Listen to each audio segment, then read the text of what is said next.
मेरा नाम समरा है। मेरी उम्र 21 साल है। मेरे बाप ने 2 शादियां की थी। मेरी सगी माँ का देहांत हो गया था। अब मैं अपनी सौतेली माँ के पास रहती थी। मेरा बाप बहुत ज्यादा बीमार था। मैं यहाँ पर बच्चों को ट्यूशन पढ़ाया करती थी और मैं कोई मासूम लड़की नहीं थी। मुझे पता था कि मेरी माँ मुझ पर जुल्म करना चाहती है और मैं उसके सारे जुल्म का मुकाबला करती थी। एक दिन मेरे बाप इस दुनिया से चले गए क्योंकि उनकी तबीयत पहले से ही बहुत ज्यादा खराब थी। मेरी माँ ने सीधा कह दिया कि अगर तू मेरी बहन के बेटे से शादी करती है तो ठीक, वरना तू यहाँ से चली जा। तेरा बाप मर गया है, अब मेरा तुझसे कोई वास्ता नहीं है। मैं इस लड़के से शादी नहीं करना चाहती थी। वह निहायत ही बुरा इंसान था और अपना कोई काम भी नहीं करता था। ये तो ऐसा ही था कि एक दोजख से निकल करके दूसरे में छलांग मार देती। मेरे बाबा के अलावा इस दुनिया में मेरा और कोई भी नहीं था। लेकिन मैंने झूठ बोला कि शहर में मेरे मामा रहते हैं और मैं उनके घर जा रही हूँ। मेरी माँ ने कहा तो फिर दफा हो जा, इंतजार किसका है। मैंने कुछ पैसे जमा किए हुए थे और बाबा ने भी मेरे लिए कुछ पैसे और जेवर रखे हुए थे जिनके बारे में मेरी माँ को पता नहीं था। मैंने वह उठा और शहर चली गई और वहाँ जाकर एक घर किराए पर लेने की बात की। वहाँ एक लड़की को देखा जो अपने घर के सामने वाली जगह धो रही थी। मुझे बहुत ज्यादा प्यास लगी हुई थी। मैंने उससे कहा कि मुझे एक गिलास पानी मिल जाएगा। वो मेरी उम्र की थी और बहुत अच्छी थी। उसने मुझे फौरन पानी ला कर दिया और पूछा कि आप अकेली हैं। मैंने उसको बताया कि मैं बहुत दूर से आई हूँ। उसका नाम पायल था और वह बहुत अच्छी थी। उसने मुझे बताया कि यहाँ एक बूढ़ा इंसान रहता है, इसके काफी सारे छोटे छोटे घर है, वह घर किराए पर दे देगा, आप उससे बात कर लें। उस लड़की ने मेरी बहुत बड़ी मुश्किल आसान कर दी थी। मुझे घर किराए पर मिल जाए तो मेरी बहुत बड़ी मुश्किल आसान हो जाती। लेकिन मकान मालिक ने मुझे एक बात कही। उसने कहा कि देखो, तुम अकेली हो और मैं किसी अकेली लड़की को घर नहीं देता, लेकिन तुम मजबूर हो इसलिए मैं तुम्हें घर तो दे दूंगा, पर मेरी एक छोटी सी शर्त है। पहले तो मैं हैरान हुई कि पता नहीं बुढ़ा किस किस्म की शर्त रखेगा, लेकिन फिर जब उसने शर्त रखी तो मैंने फौरन शर्त मान ली। उसकी ये बात बिल्कुल ठीक थी कि अकेली लड़की को घर नहीं मिलता। इस बुढ़े ने कहा कि मेरी बीवी मर चुकी है और तुम्हें मेरे कपड़े धोकर इस्त्री करके मुझे देने होंगे। मैंने कहा कि ठीक है, मैं कपड़े धो दूंगी। दिल में काफी खुशी थी कि इस जालिम सौतेली माँ से तो जान छूट गई है। मैंने अपने नए घर को थोड़ा बहुत सेट किया। इस बुढ़े ने कपड़े धोने के लिए मुझे एक मशीन भी दी थी और साथ में कपड़े भी दे दिए। मैंने कहा कि कोई मसला नहीं है, सूट धोना और इस्त्री करना कौन सा मुश्किल है। जिस लड़की से मैंने पता पूछा था वह मेरे घर के साथ ही 2 घर छोड़कर रहती थी। उसने शाम को मेरे लिए चाय और खाना भी भिजवाया था। वह बहुत अच्छी थी। इसके साथ मेरी थोड़ी बहुत दोस्ती भी हो गई। ऐसे लगता था कि मैं बहुत अच्छी जगह रहने आ गई हूँ। सारे लोग ही बहुत अच्छे थे। मैंने घर के सामने एक बोर्ड लगा दिया कि यहाँ पर बच्चों को ट्यूशन पढ़ाया जाता है और अगले ही दिन मेरे पास 1-2 बच्चे भी आ गए। मैंने सोचा था कि दिन के टाइम नौकरी करूंगी, इसलिए मैं इंटरव्यू देने के लिए भी गई थी। अब मुझे अपनी जिंदगी को खुद ही संभालना था। मेरे लिए सब कुछ इतना आसान नहीं था, लेकिन मैंने अपने माँ और बाप को अपनी आंखों के सामने मरते हुए देखा था। इसके बाद मुझ में इतनी हिम्मत तो आ गई थी कि मैं अकेली ही इस दुनिया से लड़ सकती। जो जेवर और पैसे थे मेरे पास थे, वह मैंने बैंक में रखवा दिए ताकि वह सुरक्षित रहे और मैं उनको खर्च नहीं करना चाहती थी। मेरी यही कोशिश थी कि जो पैसे मैं खुद कमाऊं उन्हीं को इस्तेमाल करूं। इसके बाद मेरी जिंदगी इसी तरह जा रही थी। वह लड़की जिसके साथ मेरी दोस्ती हुई थी, उसका नाम पायल था। वो बहुत अच्छी थी। मैं उसके घर गई। उसके घर में उसकी एक माँ और 2 उसकी छोटी बहनें थी। उनके घर में भी बहुत गरीबी थी और पायल एक ऑफिस में काम करती थी। उसी ने बहुत जल्द मेरी नौकरी अपने ऑफिस में भी लगवा दी थी। मेरे मकान मालिक का नाम पहलवान था। वह बूढ़ा आदमी था, लेकिन उसके बारे में वहाँ के ज्यादातर लोगों की राय अच्छी नहीं थी। सब कहते थे कि बहुत ही फजूल आदमी है। अपने जमाने में जब जवान था तो इसका बहुत सी औरतों के साथ चक्कर था। दरअसल यहाँ पर ज्यादातर घर इसी के थे।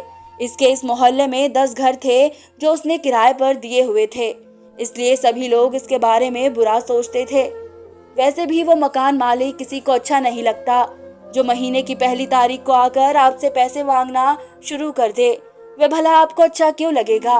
वैसे उसने मुझसे किराया बहुत ही कम सा मांगा था, इसलिए मुझे कोई मसला नहीं था। एक दिन मैं इसके कपड़े धो रही थी, जब इसके कपड़ों में से मुझे 500 का नोट मिला। पहले मैंने सोचा कि मैं ये वापस कर दूं, फिर सोचा कि नहीं, रहने देती हूँ, मेरा भी तो कोई हक बनता है। मैं इसके कपड़े धो रही हूँ, अगर मांगेगा तो कह दूंगी कि हाँ मिले थे, अलमारी में रखे थे, भूल गई थी, और अगर नहीं मांगेगा तो मैं अपने पास रख लूंगी। वैसे इतना अमीर आदमी है, 10 घर थे उसके और सबसे किराया लेता था। इसे क्या परवाह कि 500 का एक नोट कहाँ गया है। इसलिए मैंने वे पैसे अपने पास ही रख लिए। 2-3 दिन तक तो मैं सोचती रही कि कहीं ये पूछ ही ना ले, पैसे वापस कर देने चाहिए, वरना सोचेगा कि कैसी लड़की पर भरोसा कर लिया, इसको अपना घर दे दिया। 500 रुपए के पीछे उसने अपनी औकात दिखा दी है, लेकिन उसने ऐसा कोई भी सवाल नहीं किया और इसके बाद मैंने सोचना बंद कर दिया। फिर मुझे इसके कपड़ों से आए दिन पैसे मिलने लगे थे और मैं वे पैसे भी अपने पास रख लेती थी। मैं खुश थी कि चलो अच्छी बात है, मेरी मेहनत की कमाई है। आखिर मैं इसके कपड़े धोती थी और उसके सारे कपड़े ही सफेद रंग के होते थे। एक दिन सुबह सुबह शोर पर आंख खुली। मोहल्ले में काफी शोर हो रहा था। 2 लोग आपस में झगड़ रहे थे और एक दूसरे को बड़ी बड़ी गालियां दे रहे थे। मुझे लड़ने की आवाज से बहुत डर लगता था। मेरी सौतेली माँ भी मेरे बाप के साथ लड़ती रहती थी, उनकी बीमारी का भी लिहाज न करती थी। मुझे लड़ने झगड़ने की बातों से डर लगता था और मेरा दिल बैठ जाता था, लेकिन बात क्या हो रही थी ये मुझे समझ नहीं आ रही थी। बाद में मैंने पायल से पूछा कि क्या बात है, तो उसने कहा कि एक घर से जवान लड़की गायब हो गई है, इसलिए सब शोर मचा रहे थे। एक आदमी कह रहा था कि पड़ोस वाले घर के लड़के ने उसकी लड़की को भगाया है, क्योंकि वह दोनों साथ रहते हैं, लेकिन ये भी तो हो सकता है कि वह लड़की खुद ही किसी के साथ चली गई हो। आजकल तो ये सब कुछ बहुत ज्यादा ही हो रहा है। मैंने उससे पूछा कि क्या वह लड़की गलत किस्म की थी, क्योंकि तुम तो शायद इसको जानती होगी। उसने कहा कि नहीं, वह लड़की ऐसी नहीं थी, वह 15 साल की मासूम बच्ची थी। लेकिन आजकल कहाँ पता चलता है कि कौन बच्चा है, और आजकल तो छोटे छोटे बच्चों के भी हालात बड़े खराब हैं। लेकिन मैं तो ये सोचकर भी परेशान हो रही थी कि बेचारी बच्ची के घर वालों का क्या हाल हो रहा होगा। इसके बाद भी पुलिस 2-3 बार मोहल्ले में आई और सारे मोहल्ले वालों से पूछताछ करती रही।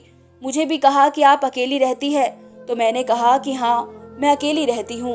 वह मुझे अजीब नजरों से देखने लगे, लेकिन वहाँ पर मकान मालिक आ गया और उसने कहा कि अकेली रहती है, लेकिन ये भरोसे वाली लड़की है, मैं इसके माँ बाप को जानता हूँ, उसने मुझे बचाने के लिए झूठ बोला था। ये बात मुझे बहुत अच्छी लगी। बाद में मैंने इसका शुक्रिया अदा किया और मैंने कहा कि आपकी बड़ी मेहरबानी। उसने कहा कि तुम अकेली रहती क्यों हो।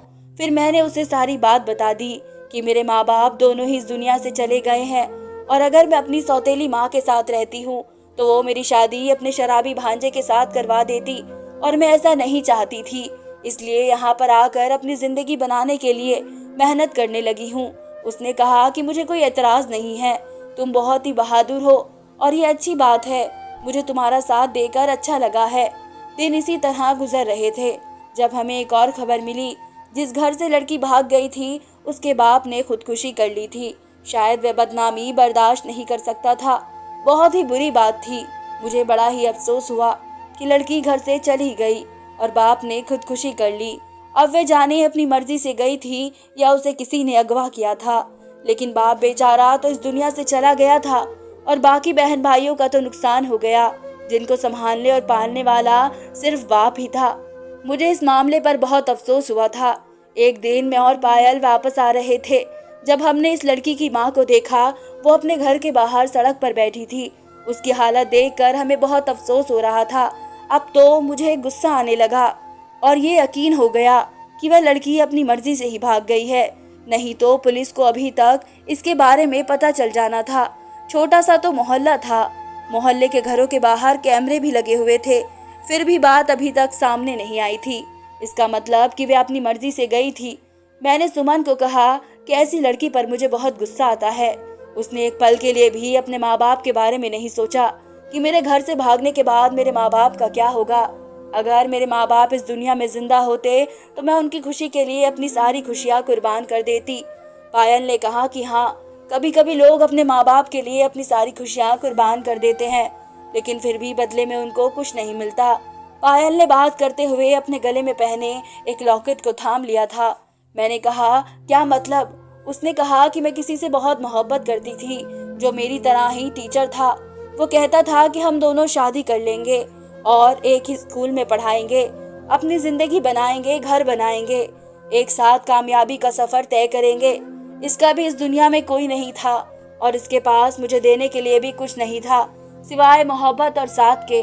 मुझे वह लड़का बहुत पसंद था और मैं उसके साथ शादी करना चाहती थी। लेकिन जब मैंने ये बात अपने घर वालों से की तो उन्होंने कहा कि घर में कमाने वाला और कोई नहीं है, बाबा तेरा जिंदा नहीं है और तू दो जवान बहनों को छोड़कर अपना घर बसाना चाहती है। मैंने कहा कि मैं शादी करके भी आप लोगों के लिए पैसे भेजती रहूंगी, पर माँ ने कहा कि फिर वह बात नहीं रहती। पति एतराज करता है और सारा कुछ खत्म हो जाता है। तू अपनी जिंदगी में बिजी हो जाएगी, तेरे औलाद आ जाएगी तो अपनी बहनों से ज्यादा अपनी औलाद के बारे में सोचेगी।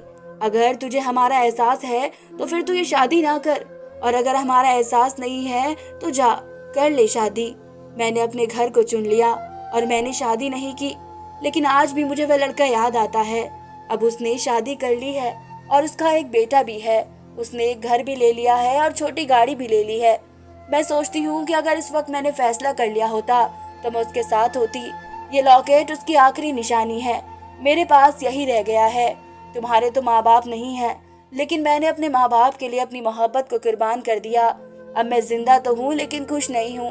जब तक मेरी बहनों की शादी नहीं होगी मेरी भी नहीं होगी। मैं पैसे कमाने की मशीन बन गई हूँ।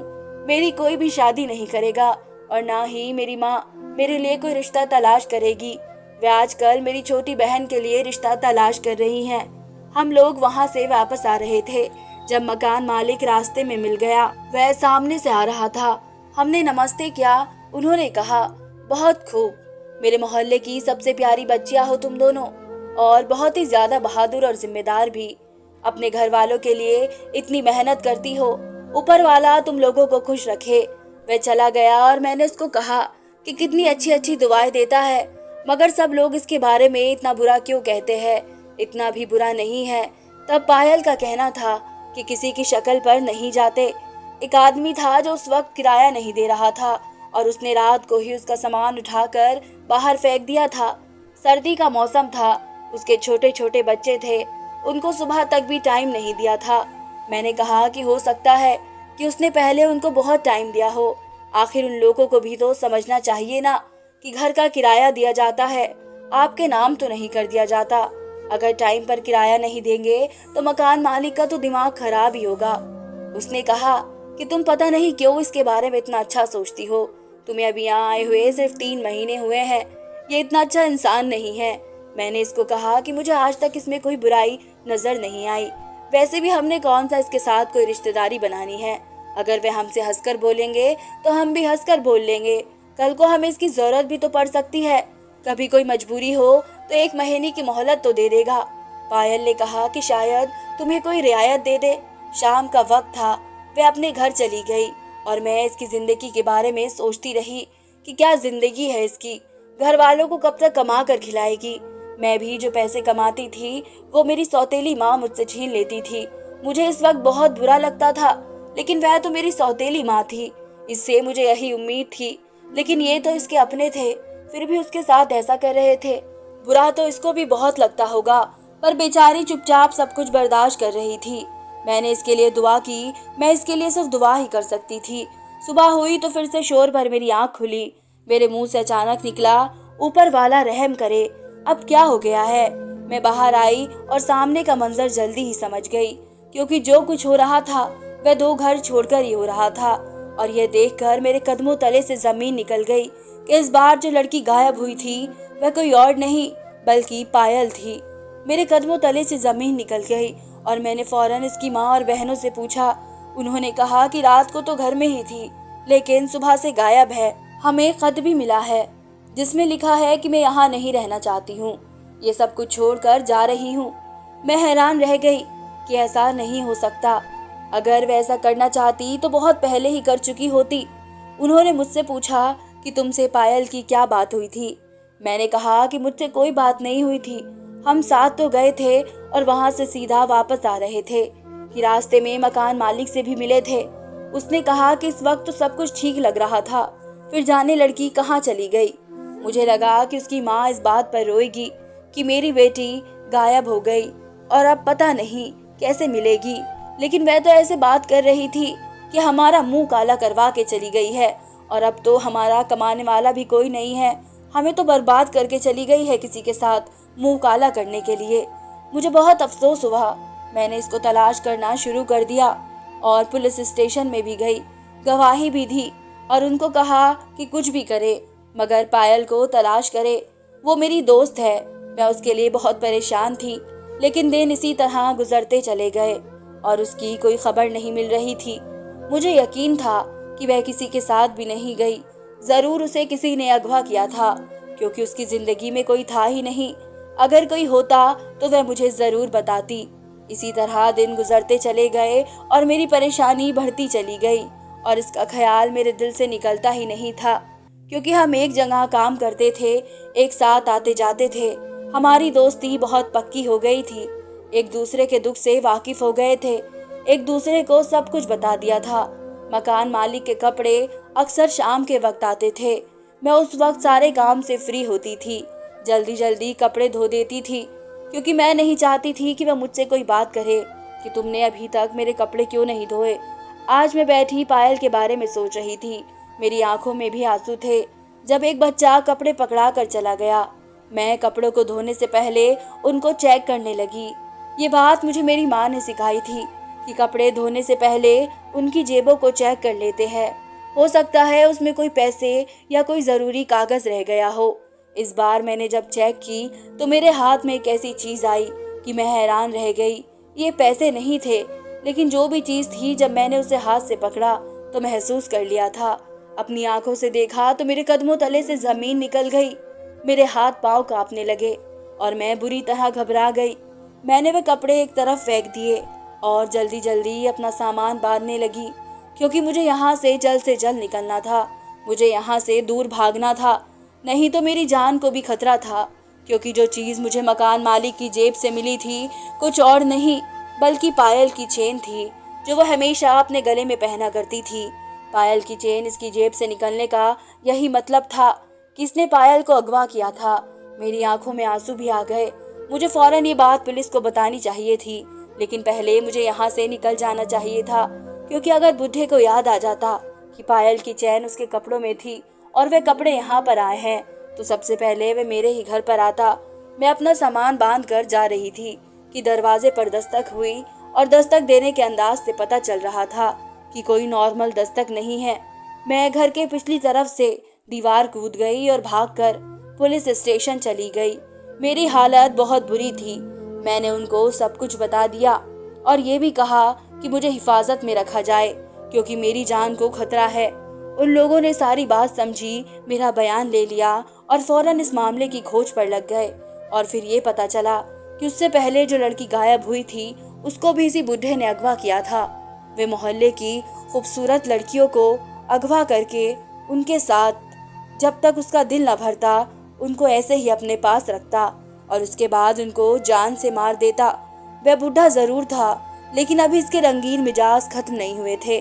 पुलिस ने इसको आकर पकड़ लिया था। इस पहली लड़की को तो बचा न सके, वह इस दुनिया से जा चुकी थी, लेकिन पायल को बचा लिया था। इसकी इज्जत तो लुट चुकी थी, लेकिन इसको बचा लिया गया था। इसकी माँ ने इसे घर में रखने से इनकार कर दिया और कहा कि मेरे घर में नहीं रहेगी, नहीं तो उसकी वजह से मेरी बाकी बेटियों के रिश्ते नहीं आएंगे। मैं इसको अपने घर ले आई और बड़ी मुश्किल से मैं इसे दोबारा जिंदगी की तरफ वापस ले आई और उसके बाद हम लोग दूसरे शहर में चले गए और अब हम लोग एक साथ रहते हैं। वह पहले जैसी नहीं रही है। इसको देखकर मुझे बहुत बुरा लगता है। इसे बचा तो लिया पर कोई फायदा नहीं हुआ। हम दोनों की जिंदगी इसी तरह गुजर रही है। हम दोनों ही एक दूसरे का सहारा है। दुनिया में ऐसे जालिम लोग भी है। इस बुढ़े को जेल हो गई थी। सोचती हूँ कि इस बुढ़े का इससे भी बुरा अंजाम होना चाहिए था कि दोबारा कभी वह किसी की बेटी के साथ ऐसा ना कर सके। इस बात को आज 10 साल गुजर गए हैं और हम दोनों ने एक रिश्ता करवाने वाली औरत के जरिए शादी कर ली थी और आज हम दोनों अपने अपने घर में बहुत खुश हैं। धन्यवाद।